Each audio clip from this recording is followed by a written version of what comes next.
आदरणीय बंधुओं, आज मैं कुछ विशेष चर्चा आपसे फिर करूंगा क्योंकि मैं पिछले 2-3 दिन से सफ़र में हूं और इस वजह से अभी मैंने कहीं बैठे हुए थे तो कुछ वीडियो के बारे में चर्चाएं आ रही थी। कुछ बहुत ही चतुर किस्म के व्यक्तियों द्वारा एक बहुत बड़ा रूमर फैलाया जा रहा है और उस रूमर में बहुत प्रकार की बकवास और झूठी बातें और फर्जी बातें फैलाई जा रही हैं कि महंत जी के कमरे में ये मिला, वो मिला, बकवास पर बकवास करते जा रहे हैं। मैं उनके अभी जवाब देने वाला हूं। पहला मुद्दा इनका ये है कि भी उनके कमरे में कोई क्या बोलते हैं उसको, महिलाओं के लिपस्टिक की भी लिपस्टिक मिली। तो इन बेईमान बुद्धि के लोगों से मैं कहना चाहता हूं कि अगर मेरे कमरे में लिपस्टिक मिली है तो उस लिपस्टिक के ऊपर फिंगरप्रिंट किसके हैं? क्यों झूठ पर झूठ उड़ा रहे हो? माता भवानी के मंदिर में जब माता का श्रृंगार वहां पर भक्तजन चढ़ाते हैं, ये पुरानी परंपरा है, लोक परंपरा है, और लोग अपने आप इस प्रकार का कार्य करते हैं। लोग वहां पर बिमला माता के मंदिर में माता के श्रृंगार की सामग्रियां चढ़ाते हैं, उसके कट्टे वहां पर भरे हुए हैं। तो उन कट्टों में से कुछ श्रृंगार के पैकेट निकाल करके कर्मचारियों के कमरे में ऊपर, छत के ऊपर जिसमें कर्मचारी रहते हैं, उनके कमरे के अंदर अलमारी में डाल करके मेरा नाम लेकर के लोगों को गुमराह किया जा रहा है। तो ये बेईमानी है, मैं समझता हूं, और कोई इन लोगों के पास हथियार नहीं है। चारों ओर से बदनाम करने का एक बहुत कहीं न कहीं षड्यंत्र शुरू किया जा रहा है। दूसरा कि महंत जी के कमरे में, पहली बात तो कमरा नहीं, उन्होंने गुफा बोला, तो शुक्रिया आप लोगों ने मेरे कक्ष को गुफा बोला। तो आप लोग याद रखें, गुफा में शेर रहता है, गिद्धड़ों के बस की बात नहीं है गुफा में रहना। तो इसलिए आप लोगों को एक शेर का कमरा अगर गुफा दिखता है तो इसका मतलब आपकी नजर में रहने वाला बंदा फिर क्या है, आप लोग विचार करें। तीसरा प्रश्न, आपने कहा कि महंत जी के निवास कक्ष में सिगरेट मिली। तो प्रिय बंधुओं, आप इस बात को गौर कीजिए। एक तरफ तो ये लोग कह रहे हैं कि महंत जी के लिप्स जो हैं वो लाल रहते हैं, यानी इस प्रकार की गिरावट इन लोगों में है। एक तरफ तो कहते हैं कि महाराज जी के होठ लाल हैं, वो लाले लगाते हैं। दूसरी तरफ कहते हैं महंत जी सिगरेट पीते हैं। किसी भी सिगरेट पीने वाले का मुंह देखना, उसके होठ बिल्कुल काले हो जाते हैं। शर्म नहीं आती इन लोगों को इस प्रकार की झूठी बेबुनियादी बात करते हुए। दूसरी बात, ये लोग कहते हैं कि महंत जी सिगरेट पीते थे। तो जो सिगरेट पी हुई, जो पीछे का सलाइवा उन लोगों को जो ये वहां पर मिलने का जो ये दावा कर रहे हैं, वो सलाइवा अभी तक इन्हीं लोगों के पास है। मैं सुकराईनाथ योगी लाइव मेरे इस पूरे महंत सुकराईनाथ योगी पेज पर इस बात का दावा करता हूं कि मैं डीएनए टेस्ट के लिए बिल्कुल खुल करके सामने हूं। आप बताइए कब कहां आना है, मैं डीएनए टेस्ट करवाने के लिए राजी हूं। आपके पास जो सलाइवा है, उस सलाइवा के ऊपर आपको प्रिंट, या जिसने भी मुंह में उसको लगाया होगा, तो उसके अंदर कहीं न कहीं एक बहुत शानदार साइंस के इस युग में कोई भी व्यक्ति इस प्रकार की बेईमानी को छुपा नहीं सकता है। तो बंधुओं, जो सिगरेट मेरे कक्ष में इन लोगों ने डाल करके अपनी पीवी जूठन को, अपनी गंदगी को, मेरा नाम लेकर के जो ये दुष्प्रचार कर दिया गया है, मैं ऐसे लोगों को कहना चाहूंगा कि दुष्प्रचार कर रहे हो तो साइंस के युग को भी आप याद कीजिए। आज साइंस का युग है, आप जुटला नहीं सकते। आप लोगों के पास सलाइवा है और मेरा आप जो भी लेना चाहें, ब्लड सैंपल लेना चाहें या मेरे शरीर में से जिस भी अंग की, बाल से लेकर के आपको नाखून तक की, जहां भी डीएनए टेस्ट के लिए जरूरत पड़ेगी, मैं देने के लिए तैयार हूं। आपके पास सलाइवा है और आप लोग उसका डीएनए टेस्ट कराइए। और मैं सरकार से भी कहना चाहता हूं, इस प्रकार के रूमर पर लगाम लगाने के लिए इन सिगरेट के जो इन लोगों ने झूठे कसीदे पढ़ने का जो काम किया है, इन लोगों को कहीं न कहीं मेरा डीएनए टेस्ट करवा करके और मेरे फेफड़ों का टेस्ट करवा करके और उस सिगरेट के सलाइवा का टेस्ट करवा करके ये जवाब देना चाहिए कि क्या किसी भी व्यक्ति के व्यक्तित्व को बर्बाद और खराब करने के लिए, उसके प्रति रूमर चलाने के लिए जो इस प्रकार के ढकोंसले जो किए जा रहे हैं, वो कहां तक ठीक है। दूसरी बात, मैं खुद इसका मेडिकल रिपोर्ट मैं खुद जांच कराऊंगा और वो रिपोर्ट भी मैं सार्वजनिक करूंगा और झूठ पर झूठ बोल करके जो समाज के अंदर एक गंदगी फैलाने का जो काम किया जा रहा है, ये वास्तव में अपने आप में एक बहुत ही गिरती हुई गरिमा का प्रतीक है कि ऐसे लोग इतने, मुझे गिराने में लोग इतने गिर गए कि उनको खुद की गिरावट का भी ख्याल नहीं रहा। अच्छे काम करने लगो तो इस समाज के सामने आप दुश्मन बन जाओगे। समाज के कुछ लोग, कुछ तत्व आपको दुश्मन बनाएंगे आपके साथ दुश्मनी करेंगे। तो हमने अच्छे काम किए तो इसलिए लोग मेरे खिलाफ खड़े हो गए, सड़कों पे उतर गए। लोगों को, आम जनता को मालूम नहीं था, तो कुछ 2-4 लोगों ने बहुत बेईमानी के साथ समाज को गुमराह करके सड़कों पे उतारा गया। आम जनता जनार्दन को गुमराह किया गया, भ्रमित किया गया और भ्रमित करके अपना उल्लू सीधा करने के लिए काम किया गया। मेरे पास हजारों हजार फोन आ रहे हैं कि आपने त्याग पत्र क्यों दिया। प्रिय बंधुओं, मेरे सामने 2 ही विकल्प थे। या तो मैं ये खून खराबा देखूं, क्योंकि आपस में लोग भिड़ रहे थे, ये लोग उनके ऊपर व्यक्तिगत उग्र टिप्पणियां कर रहे थे। तो जो मेरे समर्थक थे वो, और कुछ जो 10-20% ये लोग मेरे जो खिलाफ थे, ये आपस में दंगे की और खून खराबे की संभावना को जब मैंने भांपा, जब मैंने महसूस किया, तो मैंने विचार किया कि मुझे मेरी नाथ संप्रदाय के सामने ये सारा प्रकरण रखना चाहिए। और नाथ संप्रदाय के सामने मैंने रखा भी, और त्याग पत्र मैंने 3 दिन पहले ही दे दिया था, लेकिन वो मंजूर 3 दिन बाद हुआ।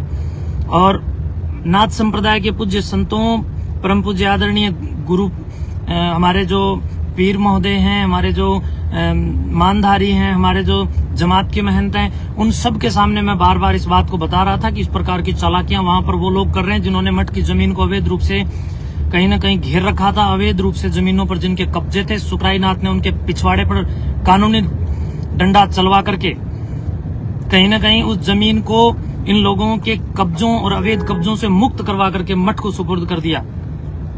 और इस प्रकार के नकारात्मक लोगों के मुंह लगना मेरा काम नहीं है। तो जब ये खून खराबे का माहौल मैंने महसूस किया, तब मैंने विचार किया कि क्यों ना मैं त्याग पत्र दे दूं ताकि एक पक्ष शांत हो जाए। तो मेरे वाले पक्ष को मैंने बहुत हाथ जोड़ करके, चाहे मुझे कैसे भी शांत करना पड़ा हो, मैंने अपने पक्ष को शांत किया है। मैं मानता हूं कि मुझे ऐसा नहीं करना चाहिए था, लेकिन खून खराबे से बचने के लिए और समाज के अंदर एक बहुत क्रंदन पैदा ना हो इसलिए, और कोई आपस में जनहानि ना हो, इसलिए मैंने अपने आप को इस पद का त्याग करते हुए अपने आप को दूर कर लिया।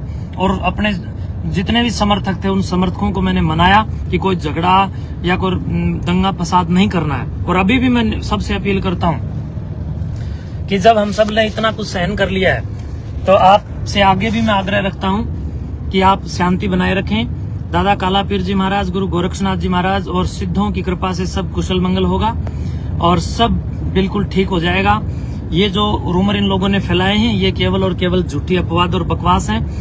इन लोगों को अभी लेबोरेटरी टेस्ट और कहीं न कहीं DNA टेस्ट करवाना चाहिए। ये क्यों इस प्रकार की फालतू बातें करके समाज के अंदर गंदगी फैलाने का काम कर रहे हैं। तो मैं चुप हूं, इसका मतलब ये नहीं है,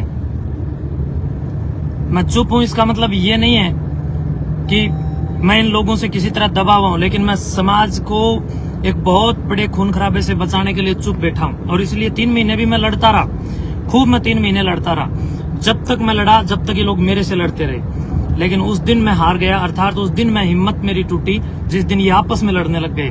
मैं आपस में किसी भी प्रकार की सामाजिक क्रंदन की इस कहीं न कहीं संकुचित मानसिकता को नहीं देख पाया। मैंने विचार किया कि जो लोग विरोध में खड़े, वो लोग मेरे साथ लगे हुए बेचारे सभ्य और शरीफ और सज्जन लोगों को कहीं न कहीं उकसा रहे हैं और आपस में लड़ रहे हैं। और उनके द्वारा जब दंगा किया जाएगा तो उसमें भी मेरा नाम होगा, बदनाम मुझे किया जाएगा, खून खराबा ये लोग करेंगे। इन लोगों ने जब भी ये कोई इस प्रकार का काम होता है, तब ये लोग कहीं न कहीं खुद बच जाते हैं और आम जनता को उसमें फंसा देते हैं। तो बहुत कुछ सोच समझ करके मैंने त्याग पत्र दिया है। और अब मेरे आने के बाद, जब तक मैं 3 दिन वहीं था त्याग पत्र के बाद, तो इन लोगों की हिम्मत नहीं हुई कि वहां मठ में आ जाएं। जब मैं बाहर चला गया तो पीछे से इस प्रकार की गंदी हरकतें कर रहे हैं। बार बार मैं इन लोगों को कह रहा हूं कि बाज आ जाओ, फालतू बात मत करो। मैंने बिल्कुल ग्राम को और पूरे भाईचारे को बनाए रखने के लिए मैंने अपना त्याग पत्र दिया है। और त्याग पत्र का ये लोग कहीं न कहीं अपने ऊपर ले रहे हैं। नाथ संप्रदाय हमारी नाथ संप्रदाय के सामने चाहे हम त्याग पत्र दे, मेरी नाथ संप्रदाय चाहे मुझे जो सजा दे मैं मुझे लेना चाहिए। लेकिन ये लोग कौन होते हैं जो 2 4 5 तत्व खड़े होकर के बकवास कर रहे हैं? इन लोगों की कोई किसी भी प्रकार की मैं नहीं समझता कि आवश्यकता है। और एक मुद्दा इनका सिगरेट का था, जिसकी सलाइवा को ये लोग चेक कराएं डीएनए टेस्ट के लिए। दूसरा, ये लोग कह रहे हैं कि भी वहां पर वो महिलाओं के समान मिले। वो माता बिमला भवानी के मंदिर में चढ़ते हैं और वहां पर ऊपर जो कर्मचारी है उसके कमरे में वो बहुत ज्यादा संख्या में पड़े और बाहर भंडार के सामने भी बहुत बड़ी संख्या में पड़े। वहां से उठा करके उन कट्टों से 2 4 अलमारी के अंदर डाल करके वो जो श्रृंगार का सामान है माता का वो डाल करके और ये लोग मुझे बदनाम करने का काम कर रहे हैं। एक तरफ तो ये लोग कह रहे हैं शुक्राईनाथ बहुत आलीशान ढंग से रहता था, तो जब मैं आलीशान ढंग से रहता था तो जिन सामग्रियों को तुम डाल रहे हो वो 5-5 रुपए की चीजें क्यों डाल रहे हो? वो भी कम से कम भी 1000-2000 रुपए की तो होनी चाहिए थी। अरे कम से कम कोई ब्रांडेड चीज डालते ताकि आपका इल्जाम कहीं न कहीं सत्य साबित हो जाता। एक तरफ कहते हो कि मठ के अंदर कुछ आटा भी नहीं रखा, आटा भी वहां नहीं रखा। अरे मेरे पास इतने 200 300 लोग रोज भोजन करते थे वहां। वो लोग फिर वहां भोजन कैसे करते थे अगर मैं वहां से सब कुछ ले गया? जिस दिन मैं आया हूं उससे पहले दिन भी वहां पर कितने ही लोगों ने भोजन किया है। और इसके साथ साथ लोग कहते हैं कि गेहूं नहीं है। गेहूं वाला 1 नंबर कमरा जाकर के देखो, गेहूं से बिल्कुल भरा हुआ है, टंकियां गेहूं की भरी हुई हैं। बर्तन कमरों को जो ऊपर जाकर के देखो कमरे भरे हुए। तो ये सब फालतू बात कर रहे हैं और समाज को गुमराह कर रहे हैं। समाज को गुमराह नहीं होना चाहिए। और कुछ नशेड़ी तत्व हैं जो मेरे खिलाफ पड़े थे और इन नशेड़ियों के द्वारा, कुछ नशेड़ी हैं ये लोग, ज्यादा नहीं है, और इन लोगों ने समाज को गुमराह करना और लोगों को कहीं न कहीं बहकाना और घुमा फिरा करके उनको लोगों को उकसाना इन लोगों को अच्छी तरह आता है। मैं समझता हूँ इस प्रकार की जो एक कौशल क्षमता है वो मेरे अंदर नहीं है कि मैं लोगों को गुमराह करूं। और लोग मेरे ऊपर इल्जाम लगा रहे हैं कि मेहंदी खिड़की में से गई। तो सोचिए मैं अगर खिड़की में से गया हूं तो क्या मेरी गाड़ी भी खिड़की में से गई है? क्यों झूठ पर झूठ बोल रहे हो? कहीं तो तुम लोग मैं तो आप लोगों से अपील करता हूं जो लोग मेरे ऊपर इल्जाम लगा रहे हैं कि कहीं किसी गंदे तालाब में भी डूबकर मत मरना, क्योंकि अगर गंदे तालाब में भी अगर आप लोग डूबे तो वहां का गंदा पानी भी और ज्यादा शर्मिंदा हो जाएगा, और ज्यादा गंदा हो जाएगा। तो इसलिए समाज को चाहिए कि आप देख सकते हैं मैं वहां से बिल्कुल एकदम मेरे पुस्तकों के सिवाय और एक डीवीआर जिसके अंदर हमारा पिछले 1-1.5-2 महीने का जो भी उसके अंदर एक क्षमता के अनुसार रिकॉर्ड होता है वो तो मुझे रखना ही पड़ेगा, वरना ये लोग पता नहीं कल को क्या कारिस्तानी करके क्या इल्जाम लगा दें, ताकि पिछले 1.5-2 महीने मेरे से कौन कौन मिला मेरे पास उसका सबूत हो। तो वो मेरे पास है, सुरक्षित है, इसमें किसी का क्या है, मेरा अपना रिकॉर्ड है वो। और ये लोग जो इल्जाम लगा रहे हैं कि रात को 1 बजे गए, 1:30 बजे गए, 12 बजे का ट्रक ढोलिए, इन झूठे लोगों ने मठ के मुख्य द्वार पर एक बहुत बड़े बड़े कैमरे लगा रखे हैं। तो इन लोगों से ये प्रश्न आप लोगों को पूछने चाहिए कि अगर मठ की तरफ से रात को अगर 1 बजे या 1:30 बजे या 12 बजे कोई ट्रक सामान से भर करके निकला है तो उसी तत्कालीन समय की रात के समय की आपके कैमरे में जिसका डीवीआर भी आप लोगों के पास है, जिसका एक्सेस आप लोगों के पास है, उसके डीवीआर में जो वीडियो बनी है उस वीडियो में ट्रक का नंबर या ट्रक भी तो दिखाई दे रहा होगा। तो ये सब फालतू बात कर रहे हैं। सीसीटीवी कैमरे का एक्सेस इन लोगों के पास है। बाहर जो मेन गेट से जहां से सभी का घुसना और निकलना, प्रवेश करना और बाहर निकलने का जो रास्ता है वहां पर सीसीटीवी इन लोगों के लगे हुए। तो ये सब फालतू और फर्जी बात करते हैं। मैं सुबह 4 और 4:15 बजे के आसपास में वहां से इसलिए निकला था कि भाई मुझे एक लंबे यात्रा में जाना था और बहुत सारे जो मेरे सेवक श्रद्धालु हैं, शुभ चिंतक हैं, उनको मैं फोन किया। उन सब लोगों को फोन करके मैं वहां से निकला हूँ। मैं कोई किसी भी प्रकार से, अगर मैं चोर होता तो मैं वहां पर 2-3 दिन क्यों रुकता? मैं इसीलिए 2-3 दिन रुका ताकि जो मेरे फॉलोवर हैं उनको मैं शांत कर सकूं। मैंने सबको शांत किया और शांत करने के बाद उन सब की रजा और रजामंदी से मैं बाहर आया हूं। और जब आया हूं, जब प्रशासन की नजर में आया हूं, तो कहने का मतलब ये सब कहीं न कहीं बहुत बड़ा रूमर फैला रहे हैं और घटिया किस्म की बातें करके लोगों को गुमराह कर रहे हैं। मैं जो है आप सबके माध्यम से भी यही कहना चाहूंगा, इस मेरे पेज के माध्यम से आप सबको यही कहना चाहूंगा कि गुमराह ना हो। और मेरी जो मुहिम है, जो नशा मुक्ति की अभियान चलाते हुए जो हमारी मुहिम थी, या जो अन्य अन्य जितनी भी हमारी मुहिम थी वो चलती रहेंगी। हम लोग भविष्य में बहुत बड़े लेवल पे काम करेंगे और आने वाले समय के अंदर भी हम लोग सामाजिक सदाचार के लिए और समरसता के लिए काम करेंगे और जिन लोगों को हमसे जलना है वो जलते रहें और हमारा जो कार्यक्रम या हमारा जो कार्य है वो हम करते रहेंगे। जिसको जलना है जलिए और जिसको उछलना है उछलिए, जिसको कूदना है कूदिए और जिसको कुशल मंगल समाज के भले में सहयोग करना है वो अपने अपने क्षेत्रों में अपने अपने नजदीकी मंडल में आप लोग काम कीजिए, एक टीम बनाकर काम कीजिए और नशा को जड़मूल से नष्ट करने के लिए काम करें। तो इन्हीं शब्दों के साथ 3 ही मुद्दे थे ना, एक मुद्दा सिगरेट का, दूसरा मुद्दा लिपस्टिक का और तीसरा मुद्दा हाँ खिड़की का। तो ये सारे मुद्दों पर मैंने जवाब दे दिए हैं। और कुछ लोग कह रहे हैं कि गाड़ी ये वो, गाड़ी मेरी अपनी गाड़ी है, मेरे को एक शिष्य ने उपहार में दी थी। ये भेंट मेरे को व्यक्तिगत रूप से महंत सुकराईनाथ को ये गाड़ी भेंट की हुई है और ये गाड़ी जिन्होंने दी अभी तक उन लोगों के ही नाम है। मेरा तो मेरे पास कुछ नहीं है, सब कुछ समाज का दिया हुआ है। और ये जो गाड़ी है जिन लोगों ने मुझे दी, मैंने उन लोगों से चर्चा की तो उन लोगों ने कहा ना जी हमने आपको दी थी व्यक्तिगत रूप से। और उन लोगों ने जब गाड़ी मुझे दी और उन लोगों के नाम में अगले खुद ही मेरी गाड़ी की किस्त भर रहे हैं। मेरा इस गाड़ी से मेरा कोई लेना देना नहीं है। बहुत बहुत शुभकामनाएं। बाकी लोग वहां पर सारा सामान भरा हुआ है, पूरे मठ को मैं भरा पूरा छोड़ करके आया हूँ। अब कारिस्तानी कोई कुछ करे तो कर सकता है। धन्यवाद।